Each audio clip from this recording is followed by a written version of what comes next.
सबसे पहला सवाल उमाकांत सर आपसे लेते हैं कि आखिर क्या वजह है कि सरकार ही संसद नहीं चलाना चाह रही इस बार? देखिए, ये तो पहला चांस नहीं है भारत की डेमोक्रेसी में या भारत की संसदीय राजनीति में कि कोई संसद सत्र में व्यवधान पैदा हो।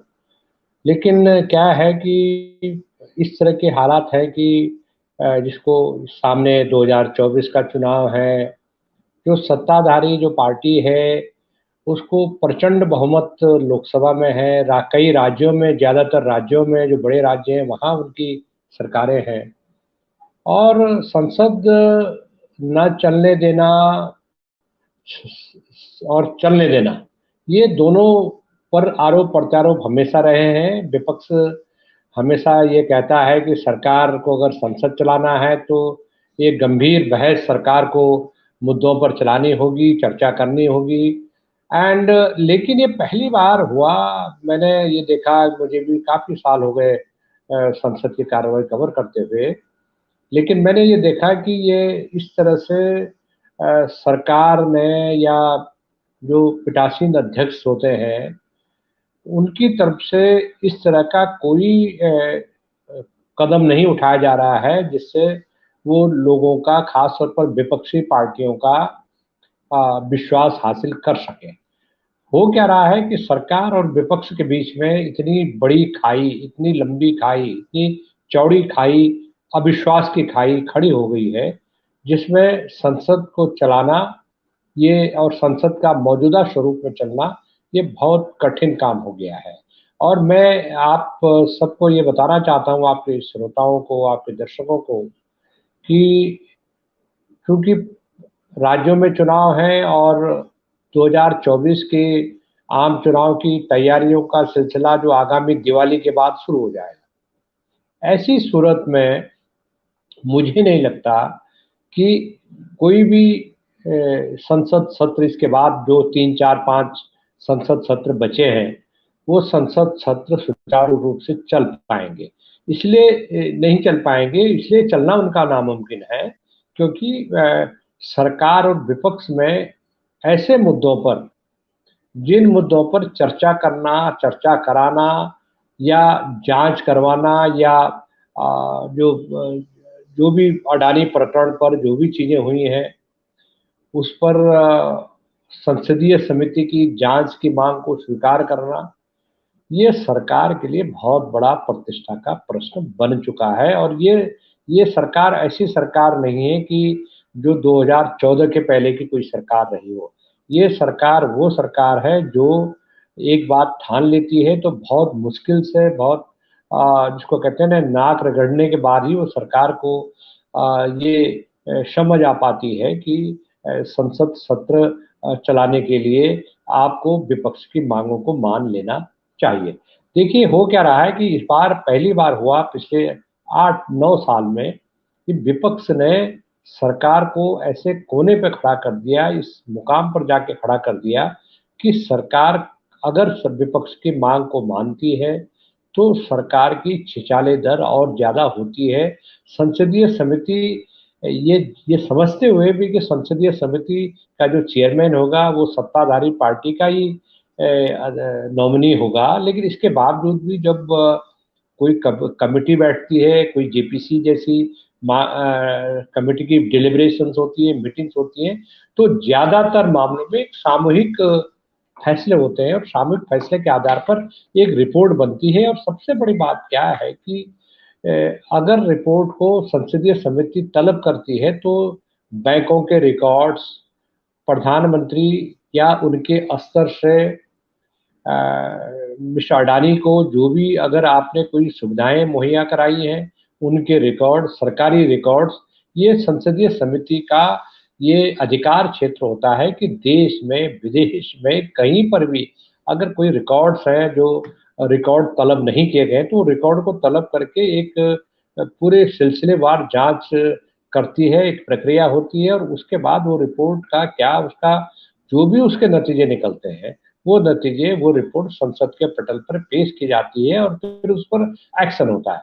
तो मुझे ऐसा लगता है कि मोदी सरकार दो मोर्चों पर, एक तो अडानी प्रकरण पर बहुत ज्यादा बचाव की मुद्रा में। दूसरा ये कि सत्र के पहले जो राहुल गांधी की जो भारत जोड़ो यात्रा हुई है, उसकी जो अंदर खाने, जो जिसको कहते हैं तिलमिलाहट सत्ताधारी पक्ष में हुई है, और कुछ ऐसी जगहों पर कांग्रेस पार्टी चुनाव जीती है जो मतलब जिससे एक घबराहट का माहौल सत्ताधारी पक्ष में है, एनडीए में है या भाजपा में है, ताकि उनको ये लग रहा है कि अगर ये वापसी अगर कांग्रेस की हो गई तो बहुत बड़ा उनके लिए जोखिम भरा काम 2024 और राज्यों में जो विधानसभा चुनाव हो रहे हैं, खासतौर पर कर्नाटका में, ये बहुत बड़ा जोखिम होगा। इसलिए वो छिपा रहे हैं, अपने डर को छिपाने के लिए वो इस तरह का जो भी उनको नाटक करना है, जो भी प्ले तैयार करना है, उसी हिसाब से ही वो अपनी चीजों को तैयार कर रहे हैं। मुझे ऐसा लगता है कि ये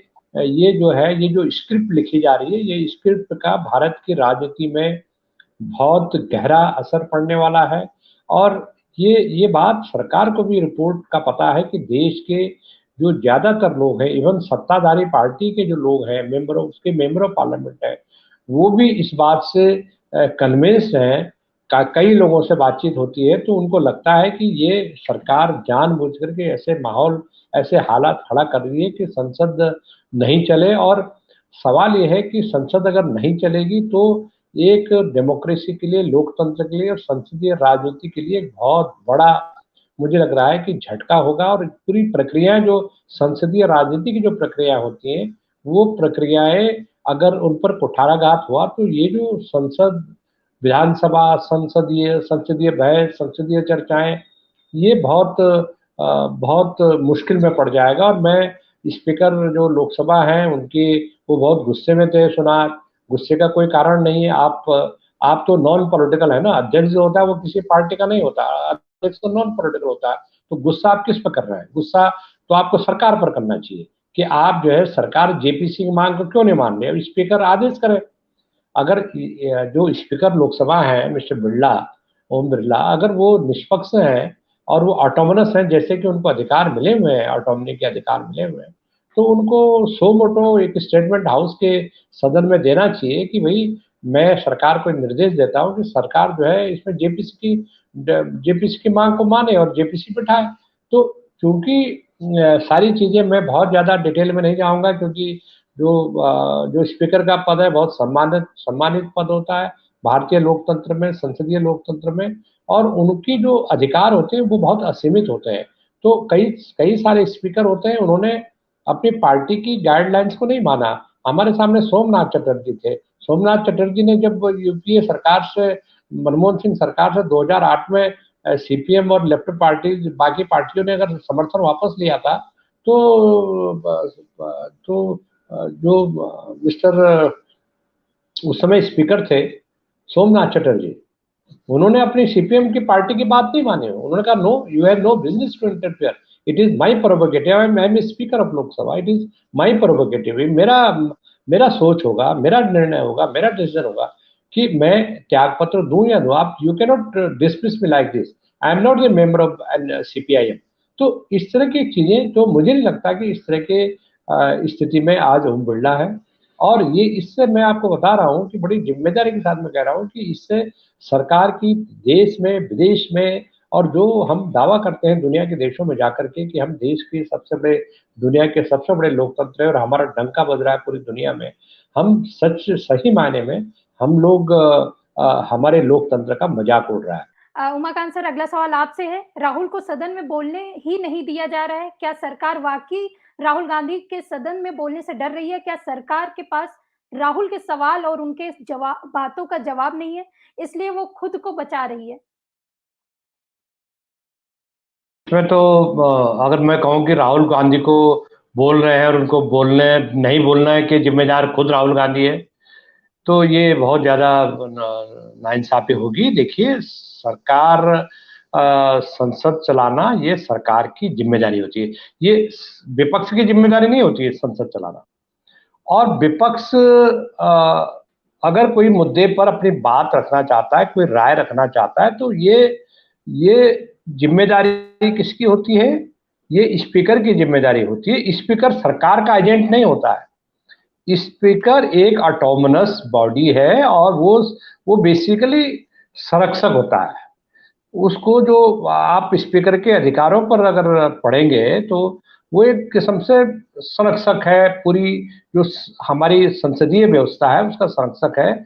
और वो ये सुनिश्चित करते हैं स्पीकर कि उन पर कोई लांछन नहीं लगे, उन पर ऐसी कोई आक्षेप नहीं लगे कि उन्होंने अपोजिशन की आवाज को दबाया।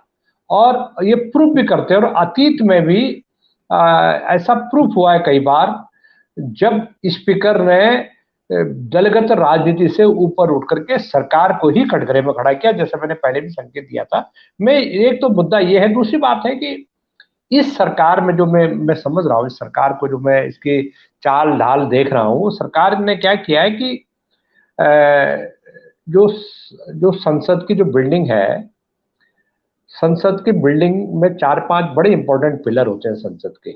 पार्लियामेंटेरियंस होती है, सत्ताधारी पार्टी होती है, सत्ताधारी पार्टी के सपोर्टर्स होते हैं, लोकसभा सचिवालय होता है, राज्यसभा सचिवालय होता है। और ऐसा इस सरकार के आचरण से ऐसा लगता है कि जो लोकसभा और राज्यसभा सचिवालय हैं वो सत्ताधारी पार्टी के सेक्रेटरीट बन गए, और इनके जो प्रतिनिधित्व तो दोनों ऑफिसेस के जो प्रेसिडिंग ऑफिसर हैं, माननीय धनखड़ साहब, जगदीप धनखड़ साहब, और यहाँ ओम बिरला जी, ये उस सत्ताधारी सरकार के पार्ट है।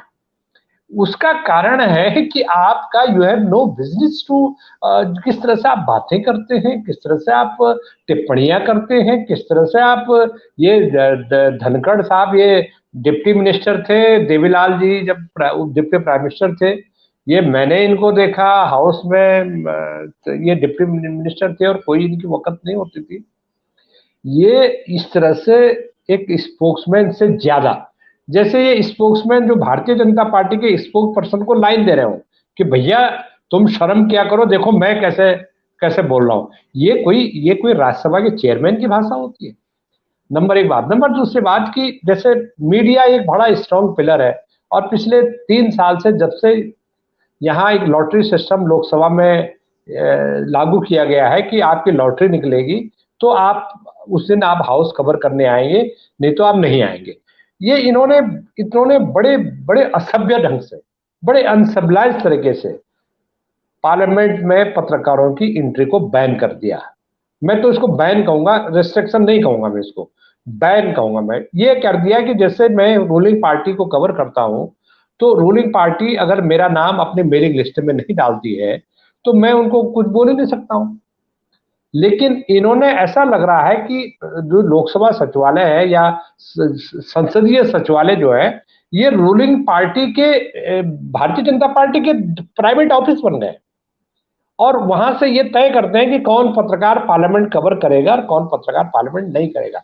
तो मैं कह रहा हूं कि ये मर्डर ऑफ डेमोक्रेसी है, ये मर्डर ऑफ संसदीय राजनीति है, और ऐसा हमने कभी देखा नहीं। और गतिरोध होना, व्यवधान होना, ये डेमोक्रेसी को समृद्ध बनाता है, प्रॉस्पर बनाता है। एंड इसलिए बनाता है कि देखिए, जब ये जो चर्चा है, ये जो स्थान है संसदीय राजनीति में, ये डिस्कशन, चर्चा, एक्सचेंज ऑफ आइडिया, एक्सचेंज, चर्चा, परिचर्चा, और हमने एक से एक स्पीकर को यहाँ देखा है, चाहे वो ऐसा पता लगता ही नहीं था कि ये सत्ताधारी पार्टी का है या अपोजिशन का है।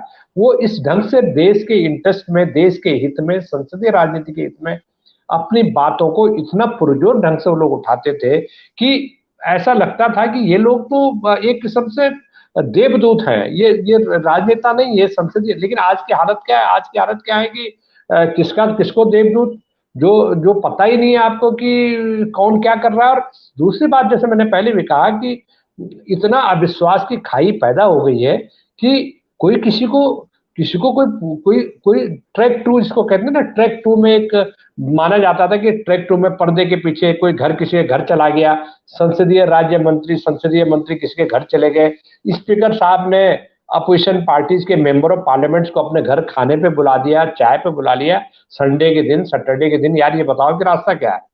यहाँ तो हालत यह है कि सरकार ही नहीं चाहती कोई रास्ता निकले। जब सरकार ही नहीं चाहती कि रास्ता निकले, और ये लोग कौन छपवाते हैं कि इसमें इतना पैसा खर्च हो गया, मिसयूज हो गया, और विपक्ष संसद नहीं चलना था, चोरी चोरी जिसको कहते हैं ना कि उल्टा चोर कोतवाल को डांटे। आप संसद को खुद नहीं चलने देते और फिर आप कहते हैं कि साहब ये विपक्ष संसद नहीं चलने देता। सवाल ये है कि आप संसद चलाने की जिम्मेदारी तो सरकार की, और आपने जो जो जिस तरह से तुगलक के रूप में, तुगलक के तरीके से जो तेवर आप अपना रहे हैं, और संसद के जो वेरियस पैरामीटर्स हैं, जो विभिन्न अंग हैं, उसमें जिसको संवादहीनता का ऐसा ऐसा प्रचंड, जिसको कहते हैं ना कि अंधेरी गली में पूरी संसदीय राजनीति को आपने धकेल दिया। और ये मैं ऐसा लग रहा है कि ये जो खोखलापन, ये जो राजनीति का है, संसदीय राजनीति का ये जो खोखलापन है, सरकार के भीतर का जो खोखलापन है, लोकसभा सचिवालय स्पीकर और जगदीप धनखड़ जो है, जो राज्यसभा के चेयरमैन है, वाइस प्रेसिडेंट है, उनका जो बातों का जो खोखलापन है वो आज उजागर इतना बारीकी से आम जनता के नजर में चला गया है कि अब उनको ये लग रहा है कि आपने, अगर बहुमत है आपका, तो आप बुलडोजर चला लीजिए। आपको संसदीय राजनीति को तहस नहस करके जो आप जिस तरह से चीजें कर रहे हैं, वो मुझे नहीं लगता कि ये ज्यादा दिन इस तरह का चलेगा। और मुझे ऐसा लगता है कि आजादी के बाद ये इस तरह का जो कलंकित हुई है संसदीय राजनीति, और संसद में भीतर, आप ये बताइए कि आपने एक ही मुद्दे पर दो मानदंड बना दिए आपने, एक ही चीज के दो दो रूल रेगुलेशन बना दिए आपने। एक ईडी जो है वो अपोजिशन लीडर के पीछे, सीबीआई ईडी अपोजिशन के लीडर के लिए दूसरे नियम है, सत्ताधारी पार्टी के लिए दूसरे नियम है। संसद चल रही है, आप एक विपक्ष के एक प्रमुख नेता जो 4 बार मेंबर ऑफ पार्लियामेंट रह चुके हैं, राहुल गांधी, उनके घर में आप पुलिस भेज रहे हैं, उनको आप बेइज्जत करना चाहते हैं। दूसरे विपक्ष के नेताओं के खिलाफ आप उलझुल बातें करते हैं, आप किसी को बोलने नहीं देते, बोलने की आजादी नहीं है, ना संसद के भीतर बोलने की आजादी है, ना संसद के बाहर बोलने की आजादी है, हर चीज को आप स्क्रूटनी कर रहे हैं। तो ऐसे क्या डेमोक्रेसी चलती है? और ये पूरी दुनिया में भारत की बदनामी हो रही है। इनको ये नहीं पता कि कितना देश किस तरह से शर्मसार है, किस तरह से चीजें देश में चल रही हैं। और मुझे नहीं लगता कि ये जो गतिरोध है, ये गतिरोध आसानी से छटने वाला है, क्योंकि अब ये जो पार्टी है, इनको ये लग रहा है कि देश भाड़ में जाए, संसदीय राजनीति भाड़ में जाए। अगर हमारी सरकार को पूरा एन केन प्रकार, अगर हम हमारे सरकार को सरकार के बनाने के लिए बहुमत मिल रहा है, चाहे वो नॉर्थ ईस्ट में मिल रहा, 2 एमएलए अगर आप जीते मेघालय में, वहां एनडीए के तथाकथित एक खोखली सरकार आपने बना दी, जिनके खिलाफ आप 10 दिन पहले कह रहे थे कि इनके भ्रष्टतम मुख्यमंत्री को संगमा के अलावा कोई है नहीं, ऐसे आप नागालैंड में बोल रहे थे, ऐसे आप बाकी जगहों में बोल रहे थे। तो ये जो दोमुहापन है, ये जो देखिए, एक बहुत स्पष्ट बात है कि ये देश यही रहेगा, सरकारें आती रहेंगी, सरकारें जाती रहेगी, संसदीय राजनीति रूल कायदे कानून के हिसाब से संसद चलनी चाहिए। लेकिन आज जो हालात है, वो हालात ये लग रहा है कि इन लोगों ने ये मान लिया है कि देश में जो भी इंस्टीट्यूशंस है, इंस्टीट्यूशन को आप तहस नहस करके ही यहाँ से विदा लेकर, इतना नुकसान कर चुके होंगे ये लोग कि इनके बाद जो रिप्लेस करने के लिए अगर कोई बचेगा खुचेगा, कोई आएगा, तो उसके लिए देश के लिए काम करना बड़ा मुश्किल हो जाएगा, ऐसा मैं मानता हूँ। जी।